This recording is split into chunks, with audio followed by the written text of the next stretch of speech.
Bonjour à tous et bienvenue sur le 104. Au cours de cette nouvelle vidéo, nous allons aborder la question de l'aménagement du territoire en France. En géographie, la notion essentielle d'aménagement est abordée dès la fin de l'école primaire. Si l'on prend une définition simple, on peut dire qu'un aménagement est une modification volontaire d'un territoire par des travaux pour répondre aux besoins des habitants. Routes, écoles, ponts, aéroports, stades, musées, etc.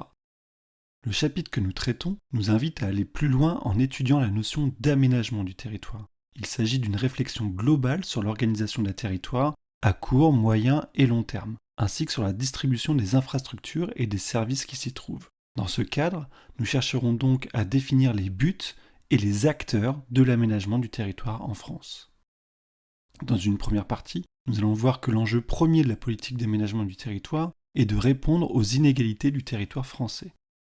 En effet, le territoire français est marqué par des inégalités croissantes qui résultent notamment de la mondialisation. L'augmentation de plus en plus importante des échanges et de la concurrence génère des inégalités entre les territoires français. Une carte permet aisément de les mettre en évidence. On constate que plusieurs espaces tirent leur épingle du jeu. D'abord, les métropoles qui dominent l'organisation du territoire en concentrant les habitants, les activités, les événements, les fonctions de commandement, les flux et en étant cœur des réseaux de transport. La mondialisation contribue au processus de métropolisation qui se fait au détriment du reste du territoire. L'aire métropolitaine parisienne en est l'exemple le plus criant. Viennent ensuite les littoraux méditerranéens et atlantiques.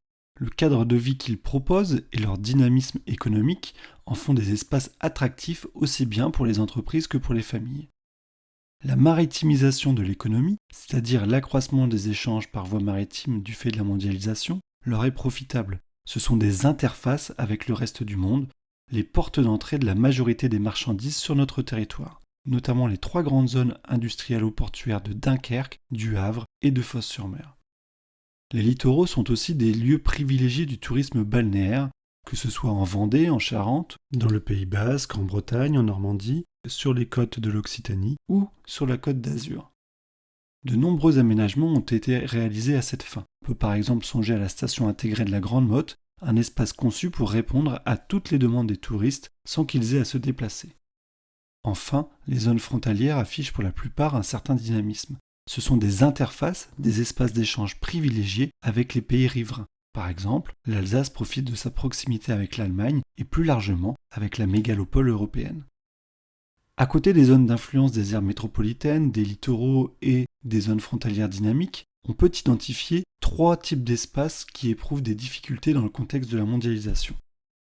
Les anciennes régions industrielles, notamment au nord et à l'est du territoire, sont en reconversion. Depuis plusieurs décennies, la concurrence internationale a entraîné des fermetures et des délocalisations dans les secteurs industriels qui y dominaient. Exploitation minière, textile, sidérurgie, le chômage y est plus important et ces territoires doivent se réinventer. On peut aussi évoquer les vastes espaces à dominante rurale, traversant le pays en se calquant globalement sur la diagonale du vide, qui connaissent des difficultés croissantes du fait de la mondialisation. Ils sont marginalisés, mis à l'écart des flux ou les subissent. La concurrence avec les autres espaces est rude et se traduit par une disparition des services et des commerces de proximité. Les territoires ultramarins, comme la Guyane ou Mayotte, souffrent quant à eux de leur grand éloignement de la métropole. Les géographes parlent de situation ultra-périphérique. Nous aurons l'occasion de revenir sur la spécificité des territoires d'outre-mer dans une autre vidéo. Par ailleurs, cette vision à l'échelle nationale cache aussi des inégalités à l'échelle locale. Par exemple, si les grandes aires métropolitaines comme celle de Lyon affichent un dynamisme important, elles contiennent aussi des territoires en grande difficulté. Les quartiers prioritaires. Il s'agit de quartiers défavorisés qui forment des îlots touchés par la grande précarité, le sentiment d'insécurité, des résultats scolaires moindres, etc. Si l'on reprend l'exemple lyonnais, 37 quartiers, notamment à Villeurbanne ou à Vaux-en-Velin, ont été identifiés comme prioritaires. Tout l'enjeu des politiques d'aménagement du territoire est donc de réduire ou de limiter ces inégalités. Dans une seconde partie, penchons-nous sur les acteurs principaux de ces politiques. Ce schéma synthétise parfaitement la situation. On voit clairement que l'État définit largement les grandes politiques d'aménagement du territoire. Il doit s'assurer de la cohésion territoriale en limitant les inégalités, mais il veille aussi à la compétitivité des territoires, ce qui le pousse à concentrer les compétences dans certains espaces. Il doit donc composer avec des ambitions contradictoires. Par exemple, il doit à la fois développer les grands axes entre les métropoles, sans pour autant délaisser les dessertes secondaires. L'État doit répondre aux besoins actuels des citoyens, tout en anticipant les besoins et les difficultés futures, à moyen et long terme. Il adopte donc une démarche prospective, en prévoyant des scénarios multiples liés à la politique d'aménagement du territoire. Toutefois, depuis les années 80, l'État a transmis une partie de ses compétences aux collectivités locales, régions, départements et communes. On parle de décentralisation. Depuis, chaque collectivité mène une politique pour répondre à ses propres besoins, tout en attirant les populations et les entreprises. Il y a donc une concurrence entre les différentes collectivités. L'Union européenne joue également un rôle important dans l'aménagement du territoire en France. Par l'intermédiaire du FEDER, elle subventionne des aménagements et aide à développer les emplois locaux.